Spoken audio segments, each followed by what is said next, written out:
Hello दोस्तों, नमस्कार। दोस्तों, इस वीडियो में हम लोग लाइकोपोडियम होम्योपैथी मेडिसिन इसके बारे में हम लोग जानेंगे। इसके व्यापक लक्षण तथा मुख्य रोग, उसके बाद लक्षणों में कमी और लक्षणों में वृद्धि, इसके बारे में जानेंगे। तो मेडिसिन का नाम है लाइकोपोडियम। अंत तक बने रहिएगा। दोस्तों, फर्स्ट पॉइंट है इसके जो व्यापक लक्षण हैं, जनरल एंड पार्टिकुलर। मानसिक लक्षण: अपनी योग्यता पर संदेह, लोभ, कंजूस, लड़ाकूपन। सेकंड है शाम के 4 से 8 बजे तक उसका जो रोग होता है वो बढ़ जाता है। लाइकोपोडियम दाहिनी तरफ की मेडिसिन है, या रोग का दाएं से बाएं को जाना, या क्षीणता का ऊपर से नीचे को आना, पेट में अफारा,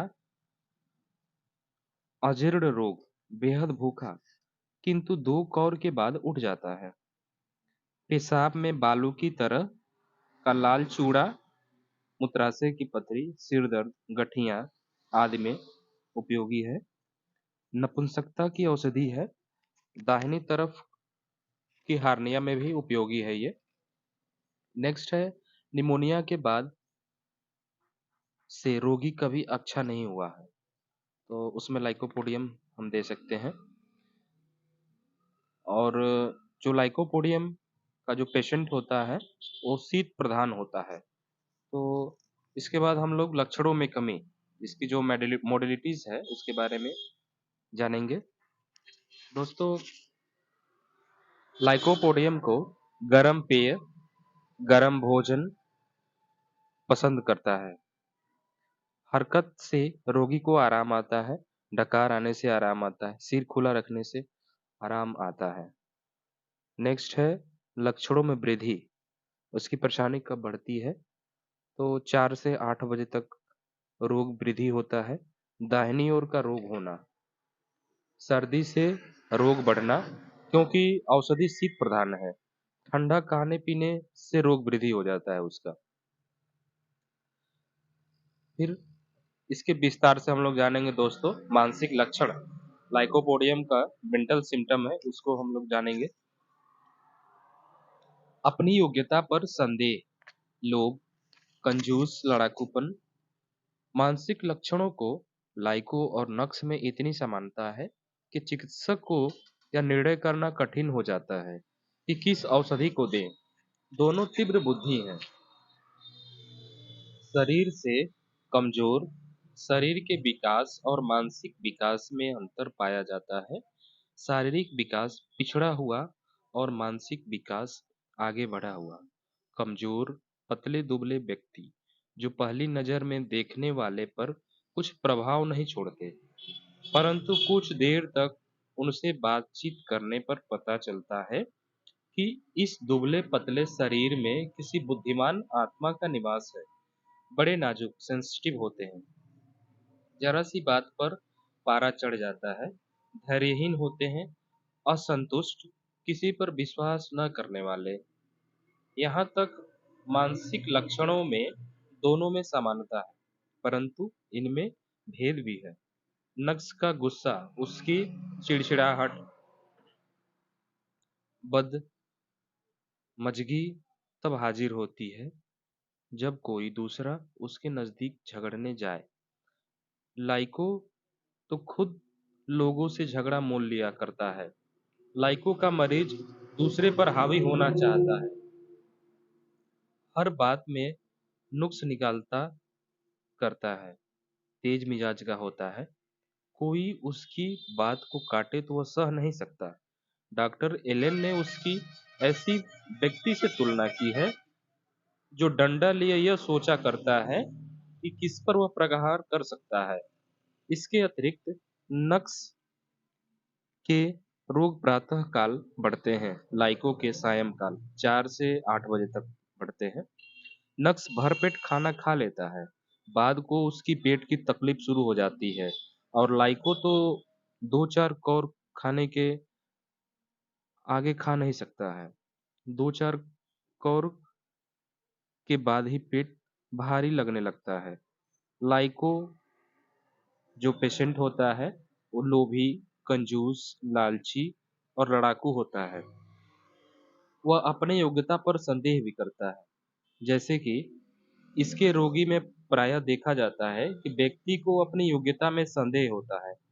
उदाहरण के लिए वकील को जज के सामने अपने केस पेश करने में यह संदेह बना रहता है कि वह अपना केस सफलतापूर्वक रख सकेगा या नहीं। नेता को जनता के समक्ष भाषण करने में यही संदेह बना रहता है कि उसका भाषण सफल होगा या नहीं। यद्यपि ये दिन प्रतिदिन केस लड़ते या भाषण करते हैं, तो भी इन्हें अपनी योग्यता पर संदेह बना ही रहता है।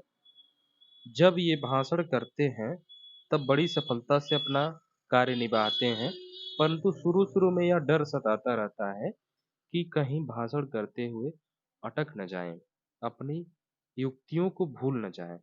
अपनी योग्यता में इस प्रकार संदेह, अपनी कार्य क्षमता में आत्मविश्वास का अभाव साइलेसिया में भी पाया जाता है।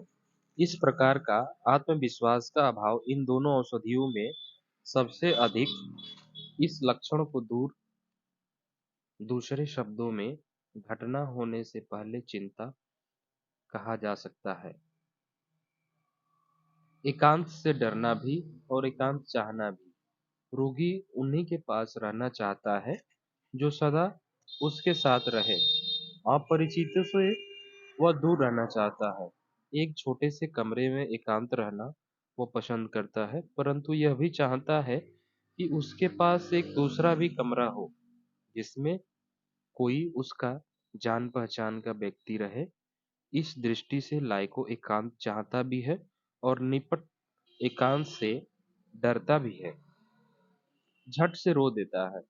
लाइको पेशेंट जो होता है, लाइको का पेशेंट, वो झट से रो देता है। जब कभी मित्र मिलता है, कोई मित्र उसको मिलता है, तो उसकी आंखों में आंसू आ जाते हैं।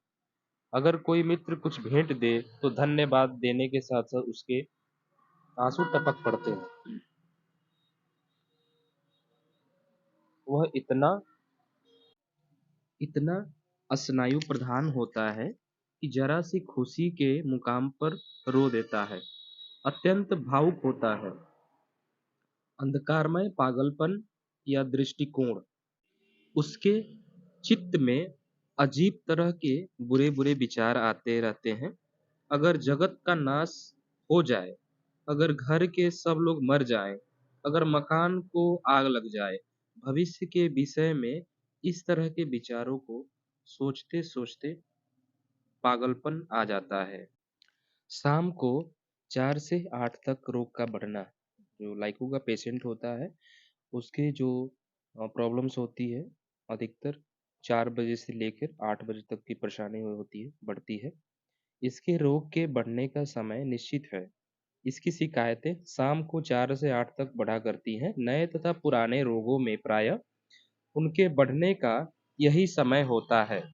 रोगी कहता है कि बुखार 4 बजे आता है, 8 बजे तक रहकर हट जाता है।